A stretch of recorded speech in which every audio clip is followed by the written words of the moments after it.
Eh bien bonjour à tous, on se retrouve aujourd'hui pour un nouvel opening. Alors cette fois-ci ça va être sur la PS Portal. Je l'ai pas mal testé depuis que je l'ai eu, ça doit faire 3 ou 4 mois depuis l'ouverture. Et franchement c'est un super accessoire pour la console. Dans le carton on va retrouver donc le chargeur qui était fourni avec, que je suis en train d'essayer de déballer.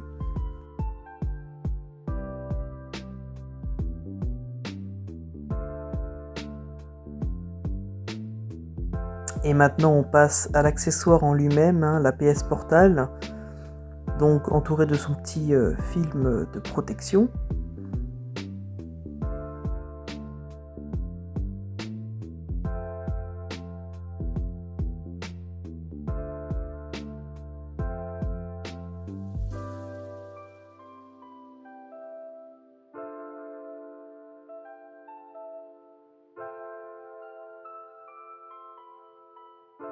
Et la première chose qu'on remarque, c'est que la prise en main est vraiment spéciale. C'est pas vraiment comme une Switch, où la Switch, on a un certain feeling avec. Là, pour le coup, j'avais l'impression qu'elle était plutôt lourde. Et j'avais une sensation bizarre quand je l'ai prise en main pour la première fois. Là, je prends un peu de temps pour l'allumer. Même honnêtement, aujourd'hui, je ne sais même pas vraiment comment elle s'allume. Est-ce qu'il faut rester appuyé? Est-ce qu'il faut appuyer une fois? Est-ce que... Je ne sais pas trop. Donc, des fois, je reste appuyé, des fois, j'appuie une fois. En tout cas, elle a quand même réussi à s'allumer au bout d'un certain moment.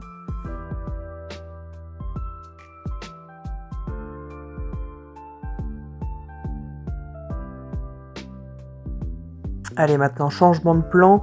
Donc la première chose qu'on voit quand on arrive sur la PS Portal, c'est cet écran bleu. En fait, la PS Portal essaiera automatiquement de se connecter à la PS5 pour streamer le jeu qui est en cours sur la console.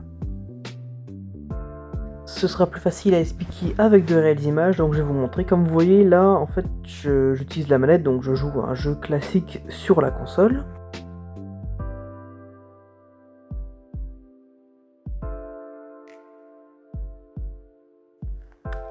Ensuite, je vais allumer la PS Portal. Elle est également tactile, donc vous pouvez aussi appuyer sur le petit bouton du milieu juste ici pour l'allumer. Donc ensuite, vous allez avoir ce fameux portail bleu et vous allez appuyer sur connexion en bas à droite.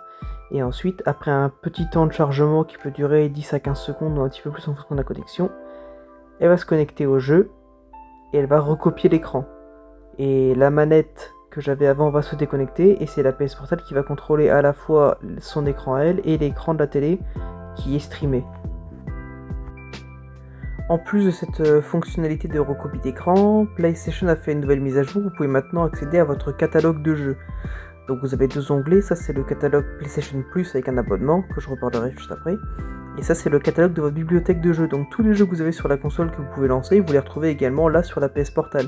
Ils n'y sont pas tous, parce qu'il faut qu'ils soient compatibles avec la PS Portal, et par exemple, je peux lancer Inazuma Eleven directement sur la PS Portal, comme je l'avais fait quand j'avais lancé sur la télé. Et là actuellement ma PS5 est éteinte, donc je peux y jouer sans que la console soit allumée, et de n'importe quel endroit avec une bonne connexion.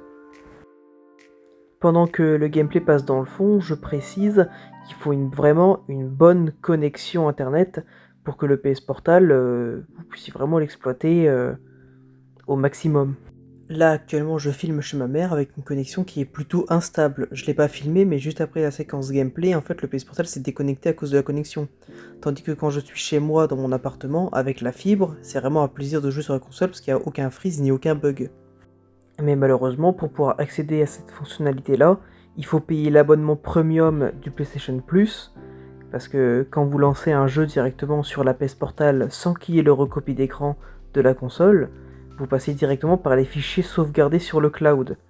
Ce qui veut dire que si vous sauvegardez vos fichiers de sauvegarde sur le cloud de la console, et que vous lancez le PS Portal, donc le jeu, sur la PS Portal, et vous retournerez donc à la sauvegarde, vous étiez sur la sauvegarde cloud.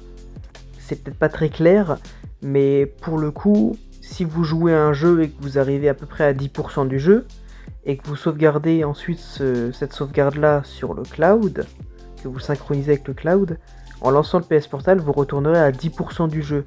Par contre, si vous n'avez pas envoyé votre sauvegarde dans le cloud et que vous lancez le jeu sur le PS Portal, vous arriverez à 0% du jeu. Ou peut-être que le PS Portal créera une nouvelle sauvegarde. Si à ce moment-là, avec le PS Portal, vous arrivez à 15% du jeu et que vous relancez sur la console va vous remettre la sauvegarde qui était à 10%. Donc il faut vraiment faire attention à bien synchroniser les sauvegardes.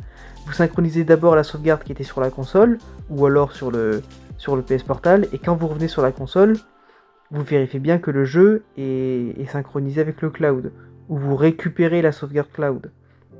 Comme ça vous êtes sûr de ne pas faire une double sauvegarde ou de ne pas jouer pour rien.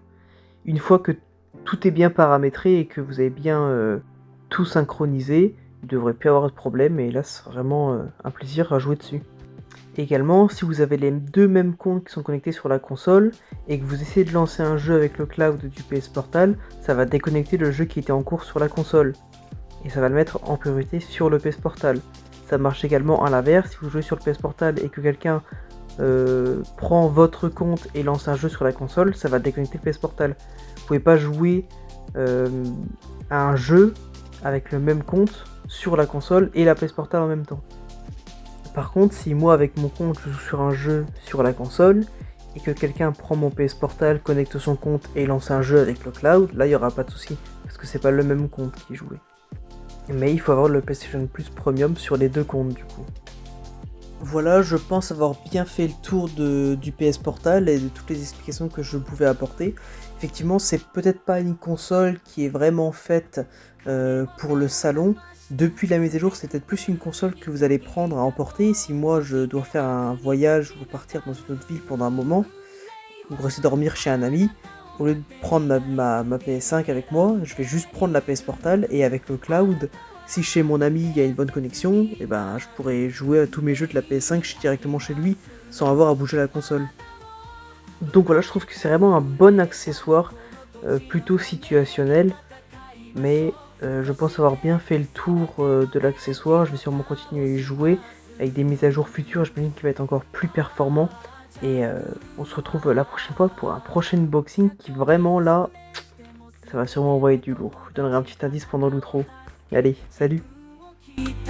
自分に自信を持って突然未来に向かって飛び立ってくれますわスイちゃんゴーウェイあなたは他の人に希望を与え世界を変えることができるのでたくさんの友達を作りましょうあなたが一緒に作り上げるものを誰も止めることはできません